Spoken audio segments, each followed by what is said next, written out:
আপনি আমার শিক্ষক, আপনি আমার সাথে কি করছেন? একবার ভেবে দেখেছেন? শিরোনাম বাদ দিয়ে মূল গল্পটা শুরু করি। আমার বাবা আমাকে পড়ানোর জন্য একজন লজিং মাস্টার রাখলেন। সেই লজিং মাস্টারের নাম সুবোধ। আমি ক্লাস 9-এ। আর আমার ভাই 7-এ পড়ে। আমরা মাস্টারকে দাদা বলে সম্বোধন করতাম। মাস্টারদা আমাকে ঝর্ণা আর আমার ভাইকে রাব্বি বলে ডাক। মাস্টারদা পড়ালেখায় খুব ভাল ছিল। তার সুনাম অনেক ছাত্রছাত্রীদের মুখে।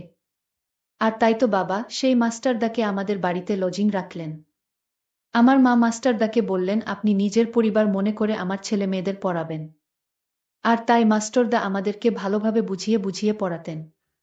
আমাদের প্রতিদিনের পড়া যতক্ষণ না শেষ হতো, ততক্ষণ মাস্টারদার নিজে পড়া পড়তেন না। আমাদের ছুটি দিয়ে তারপর তিনি নিজে পাঠে মনোযোগ দিতেন। মাস্টারদার সহযোগিতায় আমি ভালোভাবে এসএসসি পাস করে কলেজে উঠলাম। আর আমার ভাই রাব্বি 10-এর নিচে থেকে প্রথম স্থান অধিকার করল। আমাদের রেজাল্ট এত ভালো হয়েছে যে আমাদের মা বাবা মাস্টারদের প্রতি এত বেশি আন্তরিকতা সৃষ্টি হয়েছিল যে মাস্টারদা আমাদের পরিবারের একজন খুব গুরুত্বপূর্ণ ব্যক্তিত্বে পরিণত হল। পরিবারের সব কাজকর্ম মাস্টারদার পরামর্শ ছাড়া হতো না।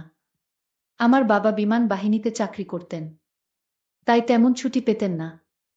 আর আমার ভাই ছিল ছোট। পরিবারের সকল সমস্যায় মাস্টারদা আমাদের একমাত্র নির্ভরশীল ব্যক্তি হয়ে ওঠে।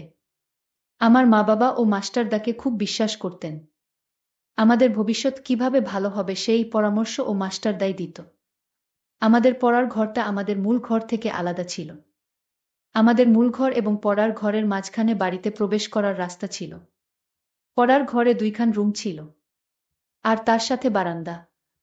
আমরা এক রুমে পড়তাম আর অন্য রুমে মাস্টারদা থাকত। আমি আর মাস্টারদা মুখোমুখি বসতাম। আর আমার ভাই আমার ডান পাশে এবং মাস্টার বাম পাশে বসে পড়ত। কলেজের পড়া একটু কঠিন হওয়ায় একদিন আমার পড়া কিছুতেই মুখস্থ হচ্ছিল না। মাস্টারদা আমাকে বকাবকি করছিলেন আর বলছিলেন সারা রাত বসে থাকবে, যতক্ষণ না পড়া শেষ হয়। আমার ভাইয়ের পড়া যখন শেষ, কিন্তু আমার জন্য তাকে বসিয়ে রেখেছে, তখন আমার বাবা বাড়িতে ছিল। মাস্টারদার বকাবকি দেখে আমার ভাইকে বল, রাব্বি তুমি চলে এসো। তোমার দিদির লেখাপড়া এখনো শেষ হয়নি, তাই তোমার দিদি পড়ুক। বাবার কথা শুনে ভাইরা মাস্টারদাকে বলল, তাহলে আমি আজকে যাই মাস্টারদা। মাস্টারদা তাকে ছুটি দিল। আমাকে আরও 3 ঘন্টা ধরে রেখে সম্পূর্ণ পড়া আদায় করে ছুটি দিল। আসলে মাস্টারদার অন্য উদ্দেশ্য আছে মনে হয়। যদি অন্য উদ্দেশ্য না থাকতো তাহলে মাস্টারদা আমায় এত ভালো করে পড়ায় কেন? আর পড়া শেষ হয়ে গেলেও আমায় বসিয়ে রাখে। পড়া সঠিকভাবে আদায় করলেও মাস্টারদা বলতো, হয় নাই, আরও ভালো করে এখানে বসে পড়া শিখে তারপর ছুটি হবে তোমার। মাস্টারদার কথা মা বাবা অনেক বিশ্বাস করত। মাস্টারদা যা বলবে তাই হবে। মাস্টারদার কথা ছাড়া আমার মা বাবা কিছু করতেন না, এতটাই বিশ্বাস করতে। আর সেই বিশ্বাসের উপর আঘাত করল মাস্টারদা। যাই হোক, সকালে বাবা আর মাস্টার একসাথে ব্রেকফাস্ট করার সময় বাবা মাস্টারদাকে বললেন, সুবোধ দেখো, তুমি আমার ছেলের মত। তুমি আমার ছেলের মতো কোনো প্রকার লজ্জা শরম করবে না। মেয়ের পড়া শেষ হয়নি বলে রাব্বিকেও ধরে রাখবে না। তাহলে রাব্বির তাড়াতাড়ি শেখার আগ্রহটা নষ্ট হয়ে যাবে। ঝর্ণার পড়া ভারী, সেটা আমি বুঝি। যতক্ষণ সময় লাগে লাগুক, ওর পড়াশোনা শেষ না হওয়া পর্যন্ত ছুটি দেবে না। প্রয়োজনে সারা রাত লাগুক, তুমি তাই করবে। তোমার সংকোচ করার দরকার নেই। মাস্টারদা বল, হ্যাঁ কাকা, বলে মিটিমিটি হাসছিল। বাবার ছুটি শেষে কাজে চলে গেলেন। একদিন আমি ইংরেজি বড় একটা রচনা পড়ছিলাম। একটি রচনা কিছুতেই মুখস্থ হচ্ছিল না। রাত 11টা নাগাদ আমার ভাইকে ছুটি দিয়ে দিলেন। আমি পড়তে লাগলাম। হঠাৎ মাস্টারদার একটি পা আমার পায়ে লেগে গেল। আমি ভাবলাম গুরুজনের পায়ে পা লাগিয়ে দিয়েছি, তাই তাড়াতাড়ি সরিয়ে নিলাম এবং প্রণাম করে নিলাম। মাস্টারদা উৎসাহ দিয়ে আমার মাথায় হাত দিয়ে দোয়া করলেন আর বললেন, লক্ষ্মী মেয়ের মতো কাজ করেছ। তবে একটা কথা মনে রাখবে, যার সাথে ভুলভাবে খারাপ আচরণ করবে তার কাছে সাথে সাথে ক্ষমা চেয়ে নিবে। তাহলে দেখবে তুমি একদিন অনেক বড় হবে, তোমায় কেউ পিছনে ফেলতে পারবে না। আমি বললাম, হ্যাঁ দাদা, ঠিক আছে। আমি মাস্টারদাকে দেখলাম আমার প্রতি এক অন্যরকম দৃষ্টিতে তাকিয়ে আছে। মাস্টারদা আমার দিকে এমনভাবে তাকিয়ে আছে আমি পড়তে পারছি না। আমার কণ্ঠরোধ হয়ে আসছে। গলাটা ভাঙা ভাঙা হয়ে গেছে। পড়ার দিকে একটুও মনোযোগ দিতে পারছিলাম না। তারপরও সহ্য করে বসেছিলাম। আমি মাস্টারদাকে প্রশ্ন করলাম, আপনি এভাবে তাকিয়ে কি দেখছেন? আমি তোমার মাঝে এমন কিছু দেখেছি যা শুধু দেখা যায় বলা যায় না। মাস্টারদার কথা আমি কিছুই বুঝিনি। আমি অবাক হয়ে গেলাম। আমি মাস্টারদাকে বললাম, আজ আমি পড়ব না, আমি চলে যাই। মাস্টারদার তাকানো আমার কাছে কেমন যেন অদ্ভুত লাগছে। সেদিনের মতো মাস্টারদা পড়া শেষ করল। সেদিন আমার পড়া শেষ না হলেও আমাদের দুজনকে একসাথে ছুটি দিয়ে দিল। মাস্টারের নজরটা আমার কাছে কেমন জানি মনে হলো। পরের দিন ছিল সাপ্তাহিক ছুটির দিন। সকালে যথারীতি আমরা দুই ভাইবোন পড়তে বসলাম। আমার কেমন যেন লজ্জা লজ্জা লাগছিল। মাঝে মাঝে মুচকি হাসি আসছিল। আমার ভাই একবার বলেই ফেল, দিদি হাসছিস কেন? আমি তাকে ধমক দিলাম। সাথে সাথে মাস্টার তাও একটু থামতে রাব্বির কথা বন্ধ করে দিল। আমি হাঁপিয়ে বাঁচলাম। এর মধ্যেই আমার কলমের কালি শেষ। আর কলম ছিল না। তাই মাস্টারদা রাব্বিকে কিছু টাকা দিয়ে আদেশ করে বলল, রাব্বি যাও তো দোকানে একটা কলম নিয়ে এসো। দোকানে যাওয়ার আদেশ পেয়ে খুশিতে নাচতে নাচতে রাব্বি চলে গেল। রাব্বি চলে যেতেই মাস্টারদা রাব্বির পেন্সিলটা আমাকে দিয়ে অঙ্ক বোঝানোর বাহানা নিয়ে আমার পাশে এসে বসল। আমি অঙ্ক করছিলাম। কিন্তু আমার মন ছিল মাস্টারদার উপর। রাব্বি চলে যাওয়ার পর মাস্টারদা আমার সাথে এক অদ্ভুত আচরণ করার চেষ্টা করল। আমি বললাম, মাস্টারদা আপনি আমার শিক্ষক, বাবার সমতুল্য। আপনি এমন করবেন না। এমন সময় রাব্বি ঘরে এসে হাজির। সেদিন থেকে আমি যেন আরও বেশি মাস্টারদাকে নিয়ে নানান চিন্তায় পড়ে গেলাম। আসলে মাস্টারদার ইদানিং কি হলো? আমি কিছুই বুঝতে পারছি না। মাস্টারদা তা এরকম ছিল না। একদিন দুপুরে সবাই দিবা নিদ্রায় মগ্ন। আমিও ঘুমাতে যেতে অনেকক্ষণ ধরে চেষ্টা করে ব্যর্থ হলাম। মাস্টারদার কথা মনে পড়ল। আমি ভাবলাম গিয়ে দেখি মাস্টারদা কি করে। উকি দিয়ে দেখলাম কি করছে। দেখি মাস্টারদা ঘুমায়নি। বরং আমাকে দেখা মাত্রই চমকে উঠল। আমি চারিদিকে তাকিয়ে দেখলাম। মায়ের ঘরে গিয়ে দেখলাম গভীর ঘুমে ঘুমিয়ে আছে। তারপর চুপি চুপি মাস্টারদার রুমে গেলাম। আমি মাস্টারদার রুমে গিয়ে মাস্টারদাকে ডাক দিয়ে তুললাম। ডাক দিতেই মাস্টারদা ঘুম থেকে উঠে পড়ল। আসলে মাস্টারদাও ঘুমায়নি। মাস্টারদা জেগেই ছিল। আমি মাস্টারদাকে বললাম, আপনি এত রাত হলো ঘুমান না কেন? মাস্টারদা বলল, আমার ঘুম আসছিল না। মাস্টারদা তখন আমায় বলল, তুমি এত রাতে আমার রুমে কেন? মাস্টারদা, আমি আপনার রুমে এসেছি একটা প্রয়োজনে। মাস্টারদা বলল, কি প্রয়োজন? সে তখন আমায় বলল, আপনি ওই দিন আমার দিকে তাকিয়ে কি দেখছিলেন? আপনি বলছিলেন সেটা শুধু দেখা যায় বলা যায় না। মাস্টারদা আমার কথা শুনে অবাক হয়ে বলল, সেটা তোমাকে এখনই বলতে হবে।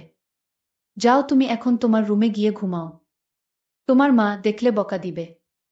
আমি তখন মাস্টারদাকে বললাম, আপনি এখন আমাকে একটা অঙ্ক বুঝিয়ে দিবেন।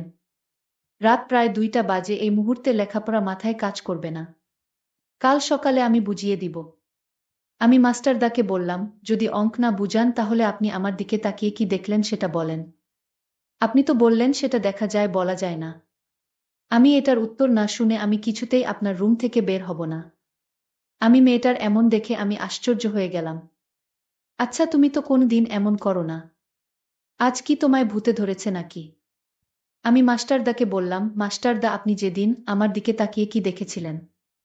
আর বললেন এটা দেখা যায় বলা যায় না। আমি যেদিন এই কথাটা আপনার মুখে শুনলাম সেদিন থেকে আমি ঠিকমতো ঘুমাতে পারছি না। আমার বারবার জানতে ইচ্ছা হয় কি এমন জিনিস আমার মাঝে আছে। দেখা যায় কিন্তু বলা যায় না। আজ রাত কিছুতেই ঘুম আসছিল না। এই কথা ভাবতে ভাবতে আর তাই আমার ঘুম আসছিল না। আমি আমার ছাত্রীকে বললাম, শোন, আজ না কাল আমি সত্যি বলবো। এখন রাত অনেক হয়েছে, প্রায় ফজরের আয়ান পড়বে। তুমি যাও গিয়ে ঘুমাও। ঝর্ণা তার রুমে গিয়ে ঘুমিয়ে গেল। পরদিন আমার বাবা আসলেন, এসে মাস্টারদাকে ডাক দিলেন। আর বললেন, কেমন পড়াচ্ছেন আমার ছেলে মেয়েদেরকে? এবার কি তারা ভালো রেজাল্ট করতে পারবে? মাস্টার বলল, হুম কাকা, আপনি কোনো চিন্তা কইরেন না। ওরা এবার ভালো রেজাল্ট করবে, আপনি নিশ্চিত থাকুন। মাস্টারদার কথা শুনে বাবা কিছুটা আস্থা পেলেন। বাবা বাড়িতে 2 দিন ছুটি কাটিয়ে চলে গেলেন। পরের দিন আমরা মাস্টারদার কাছে পড়তে বসলাম। মাস্টারদা বললেন, আজ পড়া শেষ না করে কারো ছুটি হবে না। আমি আজ পড়া শিখে আসিনি। মাস্টারদা আমার ছোট ভাইয়ের পড়া আদায় করে নিয়ে বললেন, তুমি চলে যাও, তোমার ছুটি। রাব্বি তখন ছুটি পেয়ে চলে গেল। ঝর্ণা বলল, আমি তো স্যার আজ পড়া শিখিনি। আমি বললাম, কেন শিখনি? তোমার বাবাকে আমি কথা দিয়েছি তুমি এবং তোমার ভাই পরীক্ষায় ভালো রেজাল্ট করবে। আমার ছাত্রী ঝর্ণা বলল, মাস্টারদা আপনি আমার পড়ালেখার মনোযোগ নষ্ট করেছেন। আপনার জন্যই আমি পড়া শিখে আসতে পারিনি। আমি ঝর্ণার কথা শুনে বললাম, কেন, আমি আবার কি করেছি? ঝর্ণা আমার কথার উত্তর দিয়ে বলল, মাস্টার, সেই কথার উত্তরটা পেলাম না। মাস্টারদা বলল, ও তাই, সেটার জন্য তুমি পড়া মুখস্থ করতে পারোনি। ঠিক আছে, আজ রাতে তুমি আমার রুমে এসো, আমি বলবো। তোমার উত্তর পেয়ে যাবে। মাস্টারদাকে আমি বললাম, আপনি এখন বলেন, আমি রাতে আসতে পারবো না। মাস্টারদা বলল, এই কথা আমি এখন বলতে পারবো না। আজ রাতে বলবো। যাও, এখন তোমার ছুটি। মাস্টার এমন কথা শুনে আমার অনেক রাগ হলো। কি এমন কথা দিনে বলা যাবে না? রাতে বলতে হবে? আসলে আমি মাস্টারদার লক্ষণ কিছুই বুঝতে পারছি না। আমি ভাবলাম আজ রাতে আমি তার কাছ থেকে কথাটা জানব। তারপর রাত হলো। আমি চুপি চুপি মায়ের রুমে গেলাম, মা ঘুমাচ্ছে। তারপর মাস্টারদার রুমে গেলাম। মাস্টারদার রুমে গিয়ে দেখলাম মাস্টারদা রুমে নেই। এটা রাতে মাস্টারদা কই গেল? আমি মাস্টারদার রুমটা ভালো করে খুঁজে দেখলাম মাস্টারদা রুমে নেই। কোথায় গেল এত রাতে?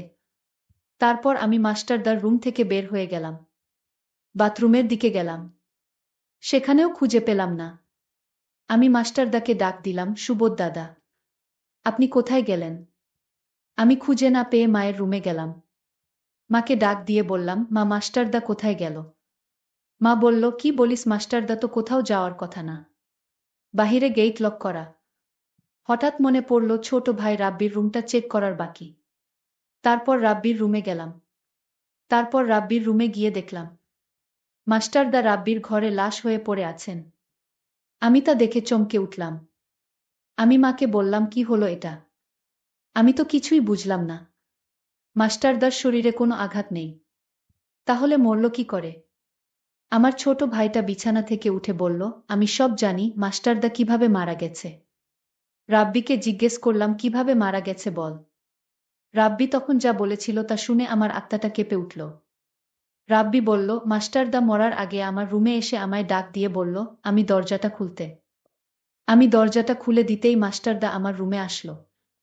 তারপর আমায় বলল, আজ আমার মেয়ের আত্মা কিছুতেই আমায় ছাড়বে না। আমাকে আজ মেরেই ফেলবে।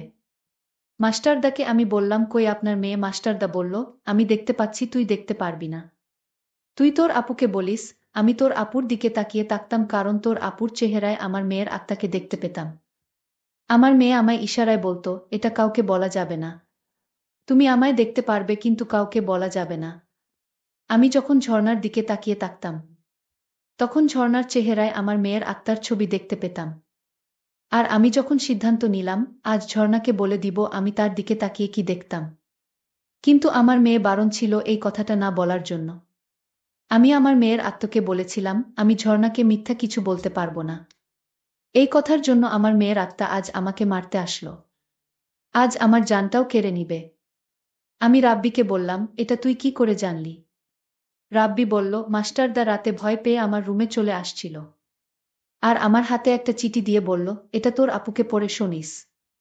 আর আমি চিঠিতে পড়ে তা জানতে পারলাম। মৃত্যুর আগে আমার সাথে সব বলে গেছেন আপু। আমি এখন বুঝতে পারলাম মাস্টারদা কেন আমার দিকে তাকিয়ে থাকত। আজকের গল্পটি এখানেই শেষ করলাম। ভালো লাগলে চ্যানেলটি সাবস্ক্রাইব করে পাশে থাকবেন। ধন্যবাদ।